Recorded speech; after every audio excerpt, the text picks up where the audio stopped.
Hello and welcome to Literary Friends. Welcome to the world of language, linguistics and literature. तो दोस्तों आज हमारा topic रहेगा Jacobian drama. मैंने पिछले क्लासेस में मिडिएवल ड्रामा, यूनिवर्सिटी विट्स और शेक्सपियरियन ट्रेजेडी को कंप्लीट कर दिया है। तो आप चाहें तो उसे जाकर देख सकते हैं, अपना नोट्स बना सकते हैं। आपको पता होगा कि मैं एकदम एग्जाम रेडी नोट्स देता हूँ।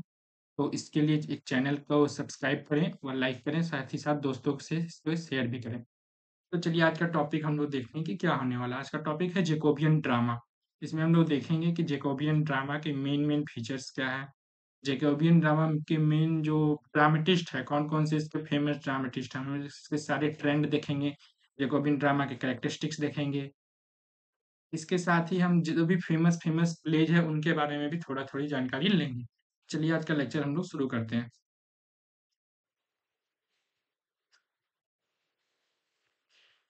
The Jacobean age in English literature refers to the period of literary production that coincided with the reign of King James I of England। देखिए किंग जेम्स वन और king James four of Scotland ये दोनों एक ही आदमी था, ठीक है। और इसी किंग्स जेम्स के नाम पर इस एज को जेकोबियन एज कहा जाता है, क्योंकि अगर आप लोग यहाँ पे देखें तो आपका जो the word Jacobian drive from the Latin word Jacobs. ये देखिए Latin word Jacobs meaning James. तो और इसी के इन्हीं जेम्स के नाम पे, इसी राजा के नाम पे इसका नाम, इस एज को जेकोबियन एज कहा जाता है, ठीक है। अब हम लोग एज की जो मेन मेन कैरेक्टरिस्टिक्स है कि क्या क्या इस एज में मेन मेन चीजें हुई हैं, हम लोग उसके बारे में थोड़े से देखते हैं, ताकि हम लोग को पूरा एक ओवरऑल बैकग्राउंड पता चले कि किस बैकग्राउंड में प्लेज लिखी जा रही थी उस समय, ठीक है। तो Jacobean age was marked by political political, religious and social change such as the union of England and Scotland. तो देखिए जैसे मैंने बताया कि union king James four of Scotland and king James one of England दोनों एक ही था। तो इस समय ये दो अलग अलग टेरिटरी को था वो मिलाकर एक ही यूनियन के तहत कर दिया गया था, ठीक है। उसके बाद फिर है the famous gun powder plot. इसके बारे में आप लोगों को पता होगा, अगर पता नहीं है तो आप लोग कमेंट बॉक्स में बताइएगा, मैं इसके बारे में मैं भी अगली वीडियो में जरूर बताऊंगा। अगर इस वीडियो में सारी चीजें एक्सप्लेन करने लगूंगा तो वीडियो बहुत ही लंबी हो जाएगी। Colonisation of North America, plantation of Ulster and kings James Bible. Kings James Bible इस समय का और इवन अभी तक का सबसे फेमस आप कह सकते हैं कि प्रोज वर्क है, ठीक है। किंग्स जेम्स वन ने, आप लोगों को पता होगा कि इन्होंने बाइबल को ट्रांसलेट करवाया था, ठीक है। अब इसके साथ ही साथ इसका क्या है, राइज ऑफ प्यूरिटेनिज्म। इस समय प्यूरिटेनिज्म का भी राइज हुआ था। Outbreak of 30 years war, the famous 30 years war भी इसी समय हुआ था। तो ये सारी चीजें हो गई एज की बैकग्राउंड, ठीक है। अब हम लोग देखते हैं कि जो इसमें लिटरेरी बैकग्राउंड क्या है एज का। ये सारी चीजें आपकी एज की बैकग्राउंड है कि उस समय चीजें कैसे कैसे, मतलब जो लिटरेचर जो होता है वो कहीं ना कहीं साहित्य को ही, मतलब साहित्य जो होता है, लिटरेचर जो होता है वो कहीं ना कहीं हमारे सोसाइटी को, हमारे समाज को ही रिफ्लेक्ट करके दिखाता है। तो इसलिए ये जानना बहुत ही इंपॉर्टेंट होता है, इसलिए आप लोगों को हिस्ट्री ऑफ इंग्लिश लिटरेचर पढ़ाया जाता है, ताकि आप लोगों को पता चले कि उस समय क्या हो रहा था और किस कारण ये सारी चीजें लिखी गई है, ठीक है। The Jacobean age also witnessed some of greatest poetry, drama, and essays produced in English language. The playwright examined with various forms and structures such as mass, tragicomedy। तो देखिए ये जेकोबियन एज में क्या क्या फेमस था, poetry भी famous था, drama भी फेमस था एंड एसे भी फेमस था। अगर आप लोग को याद हो तो फ्रांसिस बेकन इसी एज में अपने वर्क को, फ्रांसिस बेकन का जो वर्क है इसी एज में पॉपुलर हुआ था। और इसके अलावा ड्रामा के क्या क्या फॉर्म थे, मास्क थे, ट्रेजी कॉमेडी थे, रिवेंज ट्रेजेडी थे, सिटी कॉमेडीज थे, और साथ ही साथ हिस्टोरिकल प्ले थे, ठीक है। The poet were influenced by both classical and medieval sources as well as by contemporary event and issue. अब देखिए पोइट जो था क्लासिकल और मिडिएवल दोनों से इस थे, इन्फ्लुएंस हुए थे, और साथ ही साथ कंटेम्प्रेरी इवेंट्स और इश्यूज के साथ भी वो इन्फ्लुएंस हुए थे, ठीक है। The essayist were influenced by both classical and Renaissance model. अब रेनेसा मॉडल पे ही फ्रांसिस बेकन जो है सब अपना ऐसे लिखता है और जो पुनर्जागरण जो रेनेसा उस समय है, उसका आप एकदम क्लियर प्रभाव उसके फ्रांसिस बेकन के वर्क्स में आप लोग देख सकते हैं। अब देखिए मेजर थीम्स उस समय क्या थी लिटरेचर की? तो मेजर थीम उस समय थी रिवेंज। उस समय बहुत सारी रिवेंज ट्रेजेडी लिखी गई है जिसके बारे में आगे बात करूंगा। सटायर, सटायरिकल प्लेज भी लिखे जाते थे, सटायरिकल वर्क भी लिखी जाती थी, सटायरिकल पोइट्री भी लिखी जाती थी, एंड ह्यूमन इविल, ये सारी उस समय की मेन थीम्स थी। Jacobean drama refers to theatrical work produced during the reign of King James I। आपको जैसे कि आप देख पा रहे हैं किंग जेम्स वन का जो टेन्योर था वो 1603 से लेकर के 1625 तक था। ठीक है। This period follows Elizabethan Ira's and is an essential part of English renaissance theatre.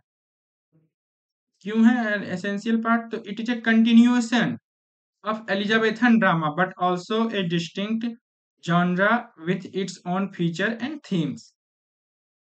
Continuation था लेकिन features and themes and genre में थोड़ा सा उससे अलग था। Jacobean drama is often considered darker. अब देखिए ये एलिजाबेथन प्ले से darker, more cynical and more violent, violent रहता है किससे? एलिजाबेथन एज से। एलिजाबेथन एज में जो प्ले लिखी गई थी उनसे। ठीक है। Reflecting the social and political turmoil of the time, Jacobean drama shares some characteristics with it's Elizabethan predecessors but also exhibit distinct future. अब देखिए एलिजाबेथन एज में भी जो पॉलिटिकल टर्मोइल, पॉलिटिकल ड्रामा था उसके बारे में लिखा जाता था, और जेकोबियन एज में भी लिखा जा रहा है। कोई भी जब एक नया एज आता है तो वो पिछला वाला से कुछ चीजें उठाता है और अपनी कुछ नई चीजें इंक्लूड करता है। ठीक है। तो ये चीज आपको ध्यान में रखनी है। The one, sorry, one of the main characteristics of Jacobean drama is technicality। अब देखिए जेकोबियन ड्रामा में टेक्निकलिटी पे बहुत ज्यादा ध्यान दिया जाता था। कैसे? They have experimented with various forms and structures such as mass, ठीक है, tragicomedy, revenge, revenge tragedy, city comedies and historical play. ये सारी चीजें उस समय ध्यान में रखी जाती थी, और इन सारी चीजों के कारण ही इस जेकोबियन ड्रामा को इसको टेक्निकलिटी के लिए जाना जाता था। They also used complex plots, सब plots, soliloquies, asides, metaphors, symbol and imagery to create dramatic feature and dramatic effect, convey their message। अब लैंग्वेज का बात करते हैं। टेक्निकलिटी के बाद हम लोग बात करेंगे किसका? लैंग्वेज का। तो लैंग्वेज देखते हैं कि उस समय कैसा होता था। लैंग्वेज रिच रहता था, पोइटिक रहता था, और साथ ही साथ विटी भी रहता था, but also full of puns, एकदम पूरे के पूरे पंस के साथ, एंड इन्यूनेंडो, इंसल्ट्स एंड ऑब्ससिनिटीज। तो लैंग्वेज क्या क्या होता था? रिच भी होता था लेकिन खराब भी होता था। ये चीज आप लोग जैसे जैसे अगर आप लोग जेकोबियन पढ़ने शुरू करेंगे तो आपको लैंग्वेज में ये चीजें क्लियरली दिखेगी। ठीक है। Another characteristics of Jacobian drama is it's tragedy. अब देखिए इस समय रिवेंज ट्रेजेडी का जो चलन आपका एलिजाबेथन एज से शुरू हुआ था, जो शेक्सपियर ने शुरू किया था, और वो इस एज में आके पूरा मतलब समझिए कि कितने अच्छे रूप में आता है। आपको अच्छे अच्छे रिवेंज ट्रेजेडी इस समय आपको देखने के लिए मिल जाएगी।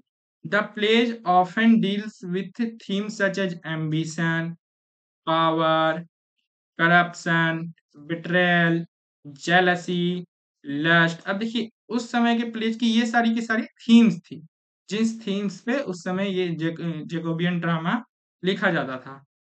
ठीक है। अब हम लोग बात करते हैं कैरेक्टर्स पर। तो characters usually flawed, conflicted and driven by their passion and desires. तो कैरेक्टर का जो यूजुअली जो फ्लॉ आता था वो क्यों आता था? उनका जो पैशन और उनका जो कन्फ्लिक्ट, उनका जो डिजायर था उसके कारण। They face moral dilemmas. तो देखिए जैसे कि हेमलेट में मैंने पिछला बार बताया था टू बी और नॉट टू बी, तो ये चीज कॉमन थी आपके जेकोबियन एज में कैरेक्टर्स के साथ। Psychological tournaments and physical suffering. अब ये सारी की सारी चीजें जो है, सारी के सारे जो एलिमेंट्स है, वो आपके रिवेंज ट्रेजेडी के एलिमेंट्स है। ठीक है। The ending is usually bleak and bloody with few और नो सर्वाइवर्स। देखिए अंत में क्या होता है ना, जैसे रिवेंज ट्रेजेडी में आप लोगों को पता ही होगा कि रिवेंज ट्रेजेडी में अंत में पूरा मतलब सबका मर्डर हो जाता है, कुछ कैरेक्टर्स बचते हैं और कुछ कैरेक्टर्स नहीं बचते हैं। तो ये सारी जो थी से सारी कैरेक्टरिस्टिक थी। अब हम आते हैं इसके फीचर्स पे कि जैकोबियन ड्रामा के क्या-क्या मेन-मेन फीचर्स हैं। तो सबसे पहले इसका जो मेन फीचर है वो है dark themes. Jacobean drama is known for its exploration of dark and often violent themes such as revenge, ambition, betrayal, corruption, etc. देखिए, these plays delved into complexities of human nature and often portrayed characters struggling with their inner conflicts. अब ये जो dark theme है, ये जो character जो human जो nature है, अपना जो इंटरनल स्ट्रगल है, जिसको मैंने पिछले बार जैकोबियन सॉरी एलिजाबेथन जो एलिजाबेथनिज्म में शेक्सपियरियन ट्रेजेडी है उसमें बहुत अच्छे से एक्सप्लेन किया था, वो सारी चीजें इसमें है। ठीक है, अगर आपने वो वीडियो नहीं देखी है तो मैं उसका लिंक जो हूँ सो आई बटन पे दे दूंगा और साथ ही साथ डिस्क्रिप्शन में भी डाल दूंगा। तो आप वो सारी वीडियो जाके जरूर देखिएगा, तो आपका ड्रामा जो है वो साथ पूरा का पूरा क्लियर होता जाएगा। इसके साथ मोरल एम्बिग्यूटी। अब मोरल एम्बिग्यूटी एम्बिग्यूटी मतलब क्या होता है कि स्पष्ट नहीं होता है, एम्बिगुअस होता है। ठीक है, तो उसे कहते हैं ambiguity. Many Jacobian plays presented moral ambiguous character and situation challenging the traditional notion of good and evil। देखिए, बहुत सारे जो कैरेक्टर होते हैं वो मॉरल जो आपका मॉरल एम्बिग्यूटी वो आपको उसको प्रेजेंट करते हैं। The protagonist often had flaw, और इसी के कारण प्रोटैगनिस्ट का जो ट्रेजिक फ्लो होता है सो इसी के कारण होता है, making them more human and relatable. और इसी के कारण मॉरल एम्बिग्यूटी जो कि हमारे मतलब मॉरल एम्बिग्यूटी हमारे लिए बहुत ही कॉमन चीज है, हम हमेशा सोचते हैं कि ये सही रहेगा या नहीं सही रहेगा, तो वही चीज है मॉरल एम्बिग्यूटी। तो इसका नेक्स्ट कैरेक्टरिस्टिक्स जो है रिवेंज ट्रेजेडी, तो इसमें मैंने ऑलरेडी काफी बातें कर चुका हूँ, पिछली क्लासेस भी में भी इसमें मैंने एक्सप्लेन किया था, तो आप उस पर डिफर कर सकते हैं। अब साइकोलॉजिकल डेप्थ। अब देखिए, जेकोबियन प्लेराइट जैसे कि William Shakespeare, John Webster, Thomas Middleton and others delved the psychological depth of their character. वो साइकोलॉजिकल डेप्थ में जाते थे, जैसे कि अगर मैं आपको एग्जांपल दूं कि डचेज ऑफ माल्फी में हो गया, या फिर विलियम शेक्सपियर का हेमलेट हो गया, या थॉमस मिडल्टन का जो वर्क्स है उसमें हो गया, तो आपको ना साइकोलॉजिकल डेप्थ देखने को मिलेगा कि वो जो कैरेक्टर्स के साइकोलॉजी में क्या होता था, साइकोलॉजी क्या सोच रहती थी उनकी, उसको बहुत अच्छे से वो लोग रिप्रेजेंट करते थे। अब नेक्स्ट इसका जो जो लास्ट इसका फीचर मेन फीचर है वो आपका मिक्स ऑफ जॉनर। तो मिक्स ऑफ जॉनर्स हम लोग ट्रेजी कॉमेडीज को कहा गया है। ट्रेजी कॉमेडी क्या होता था, ट्रेजेडी और कॉमेडी दोनों को मिक्स करके जो मतलब दोनों को जो ब्लेंड करके जो जॉनरा होता था उससे हम लोग ट्रेजी कॉमेडी कहते हैं। ठीक है, अलाउड प्लेराइट टू एक्सपेरिमेंट। अब ये क्या करता है, ट्रेजी कॉमेडी ये प्लेराइट को अलाउ करता है to experiment with different tones and emotion. अब इसमें देखिए दो टोन साथ ही साथ आता है, अगर ट्रेजेडी रहेगा तो पिटी एंड फियर आएगा, और अगर कॉमेडी रहेगा तो कॉमिक एलिमेंट आएगा। तो इसी के कारण मिक्स ऑफ ट्रेजेडी जो है, मिक्स ऑफ जॉनरा जो है सो प्लेज को ज्यादा का ज्यादा इंटरेस्टिंग बनाती थी। इसमें दोनों डार्क एंड लाइट मोमेंट्स दोनों के दोनों रहते थे। ठीक है, अब हम लोग आते हैं जेकोबियन ईयर प्लेलाइट। तो आपको यहाँ पर एक चीज याद रखनी है, क्योंकि विलियम शेक्सपियर अपना वर्क्स जो उनका जो मेन मेन जो ट्रेजेडीज थे और जो उनके करियर की जो मतलब अंतिम में जो उनके करियर की जो वर्क आई थी, वो सारी की सारी आई थी आपके जेकोबियन एज में। बट चूंकि जो उसका जो सेंस था, उसकी जो मतलब आप कह सकते हैं जो शेक्सपियरियन वर्क्स की जो सेंसिबिलिटी थी, वो ज्यादा मैच करती है एलिजाबेथन के एज से। तो इसीलिए जितने भी लिटरेरी क्रिटिक्स रहते हैं वो उस शेक्सपियर के सारे वर्क को एलिजाबेथन एज में ही प्रिस्क्राइब करते हैं, उसके अंदर ही उसे कैटेगराइज करते हैं। तो आप लोग जब ये चीज पढ़िएगा तो आप इस बात का ध्यान रखिएगा, लेकिन अगर आप क्रोनोलॉजिकली देखिएगा, अगर as per date of publication देखिएगा, तो ये सारी की सारी वर्क जो है सो जेकोबियन एज में शेक्सपियर की कुछ जो मेजर वर्क्स हैं वो आपकी जेकोबियन एज में पब्लिश हुई थी। तो चूंकि शेक्सपियर के लिए मैंने अलग से लेक्चर बना दिया था, शेक्सपियरियन ट्रेजेडी, और जल्द ही मैं शेक्सपियरियन कॉमेडी भी लेकर के आऊंगा, तो आप उसे रिफर कर सकते हैं। ठीक है, उसके बाद अब हम लोग देखते हैं और कौन कौन से प्ले राइट है। तो बेन जॉनसन हो गए, जॉन वेबस्टर हो गए, थॉमस मिडल्टन हो गए, जॉन फ्लेचर हो गए, फ्रांसिस बेमोंट हो गए, एंड थॉमस डेकर हो गए, जॉर्ज मार्स्टन हो गए। ठीक है, अब हम लोग सबसे पहले पढ़ते हैं बेन जॉनसन के बारे में। तो बेन जॉनसन के बारे में आप लोगों को पता होगा एक वर्ड की कॉमेडी ऑफ ह्यूमर्स, जिसमें वो चार पांच तरह के कॉमेडी और लिक्विड से उसको कंपेयर करते हैं। ठीक है, तो ये चीजें आप लोग जाके डिटेल में पढ़िएगा, पर अगर मैं सारी लिख देता तो नोट्स बहुत ही लंबी हो जाती।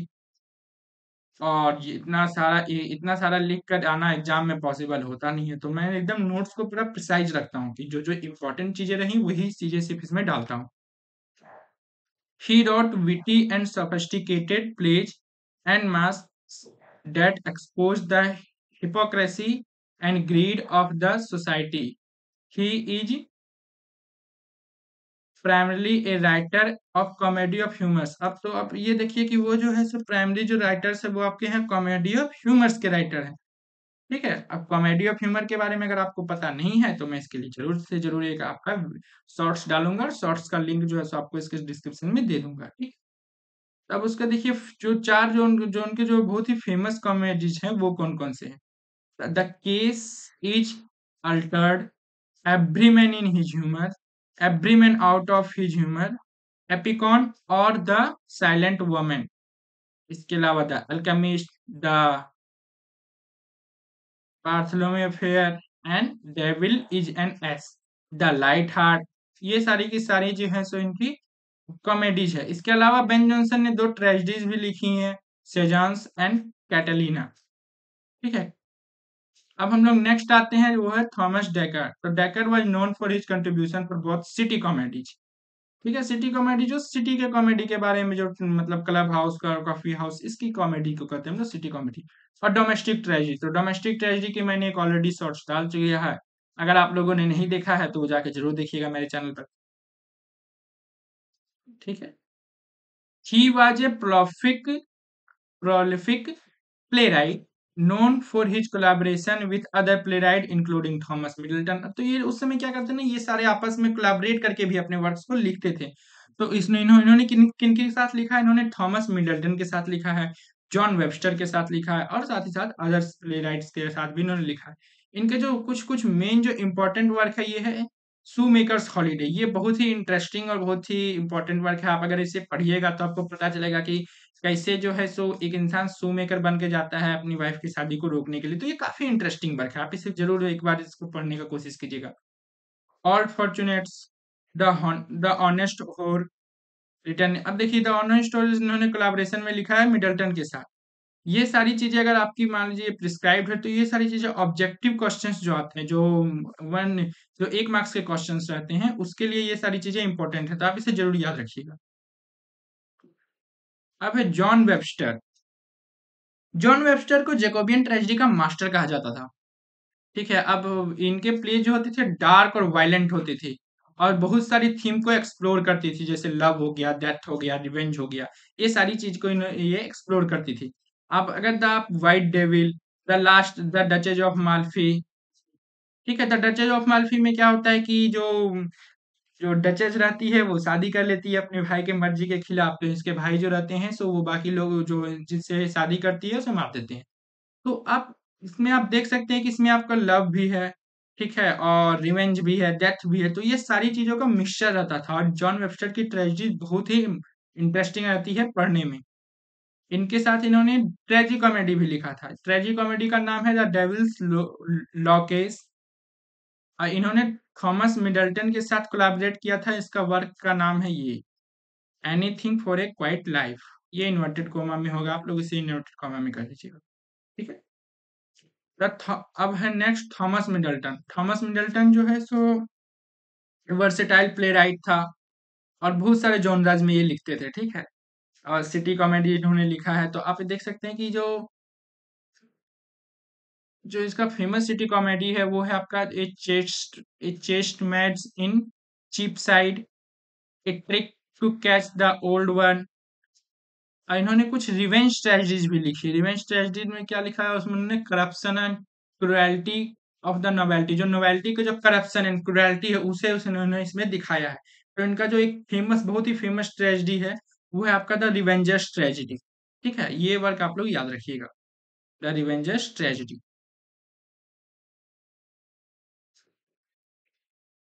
ठीक है, और उसके बाद वुमेन बीवेयर वुमेन, ये भी इनका एक फेमस वर्क है। इससे लगातार क्वेश्चन आजकल बहुत सारे कम्पिटिटिव एग्जाम्स में आ रहे हैं। तो अगर आप कम्पिटिटिव एग्जाम की तैयारी करिए तो भी आप इसे जरूर याद रखिए। अब है जॉन फोर्ड। जॉन फोर्ड जो है सो ये लेट जैकोबियन प्लेराइट है, wrote some of the most shocking and controversial plays of the time. ये कंट्रोवर्शियल प्ले लिखने के लिए जाने जाते थे। अब हम लोग इनका जो मेन जो प्ले है, कंट्रोवर्शियल होता क्यों था? क्योंकि ये अडल्ट्री और मर्डर डालते थे, ये अडल्ट्री और मर्डर के एलिमेंट्स डालते थे अपने प्लेज में। तो इस इनका जो प्ले है, टिस पिटी सी होर, द ब्रोकन हार्ट, ये इनके दो फेमस प्लेज है। ठीक है। बेनमाउंट एंड फ्लेचर, तो बेनमाउंट और फ्लेचर जो है सो ये कंबाइनली ही ज्यादातर वर्क अपने इन्होंने लिखा है। और इनका जो एक वर्क है ये देखिए, a king and no king, the knight of burning pestle, the scornful lady. और इन्होंने दो ट्रेजिडीज भी लिखी है। ठीक है। ट्रेजिडीज का नाम है आपका the maid's tragedy and Philaster. ठीक है। नेक्स्ट हमारे प्लेराइट जो है वो है आपके जॉन मास्टर।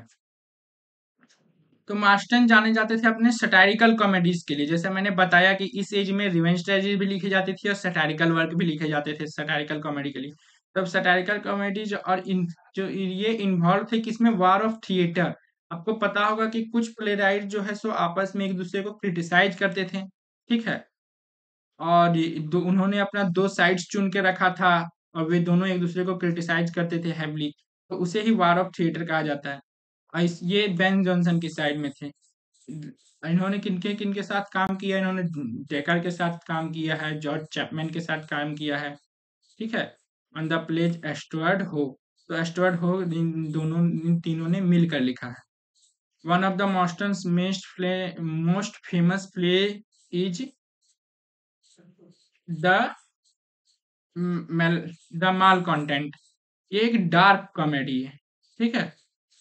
डार्क कॉमेडी क्या होता है कि आपको हंसी तो आएगा बट आपको सिचुएशन पैथेटिक लगेगी, जो चीजें दिखाई जाएगी वो पैथेटिक लगेगी। बट उसे ऐसा दिखाया जाता है कि वो एक कॉमिक सीन क्रिएट करता है। पर अगर अगर आप थोड़ा सा उसमें डीप सोचिएगा तो ये चीजें आपको पैथेटिक लगेगी। तो ये सारे हमारे इंपॉर्टेंट इंपॉर्टेंट प्ले राइट थे। तो जेकोबियन ड्रामा का जो मेन आपका थी वो हुआ। अब हम लोग देखते हैं कि किससे कंक्लूजन। आपको मैंने बताया था कि आप लोग क्या करते हैं, आप लोग कंक्लूड नहीं करते हैं, अपन से अपने आंसर को कंक्लूड कैसे किया जाता है। तो देखिए, Jacobean drama characterize by its dark theme. वही सारी चीजें जो ऊपर मैंने बताई, वही सारी चीजें जो आप लोग ऊपर लिखते हैं, आप लोग पूरे अपने आंसर में लिखते हैं, वही सारी चीजों को कंक्लूड करना रहता है। तो देखिए, डार्क थीम था। ठीक है। डार्क थीम्स था, मॉरल एम्बिग्यूटी था, साइकोलॉजिकल डेप्थ था। यहाँ सारी मैंने थीम्स बता दी एक एक करके। ठीक है। जेकोबियन, अब इसके बाद जो जो इसका करेक्टर था, रिच लैंग्वेज रहता था, कॉम्प्लेक्स करेक्टर रहता था, एक्सप्लोरेशन ऑफ ह्यूमन नेचर होता था। ठीक है। Have lasting and lasting legacy on the theoretical world. अब देखिए, आग आप लोग कोशिश कीजिएगा कि ये क्रिटिक का डालिए। क्रिटिक का डालने से क्या होगा कि आप लोग को समझ में आएगा कि क्या एग्जैक्टली वो उस समय का, उस एज का, उस ड्रामा का, या फिर जो भी आप जॉनराज आप लोग एक्सप्लोर कीजिएगा, जो भी जॉनराज आप पढ़िएगा, तो आप लोग को पता चलेगा कि एग्जैक्टली वो जॉनराज का क्या ट्रेंड था, क्या थी था, उसको क्रिटिक लोग कैसे देखता है। तो यहाँ पे मैंने एक बहुत ही फेमस क्रिटिक का कोटेशन डाला है, डेविड बैविंगटन। अब उन्होंने क्या कहा है जेकोबियन प्लेज के बारे में, तो देखिए, इन्होंने जेकोबियन प्लेज के बारे में कहा, the play of this era stand as enduring testament of the depths of human emotion. क्योंकि आप लोगों ने देखा था कि यहाँ पे साइकोलॉजिकल फैक्ट, साइकोलॉजिकल डेप्थ के बारे में बात हो रही है और अलग अलग चीजों के बारे में बात हो रही है जो डायरेक्टली हमारे इमोशन से कनेक्ट करता है। And timeless struggle of human spirit.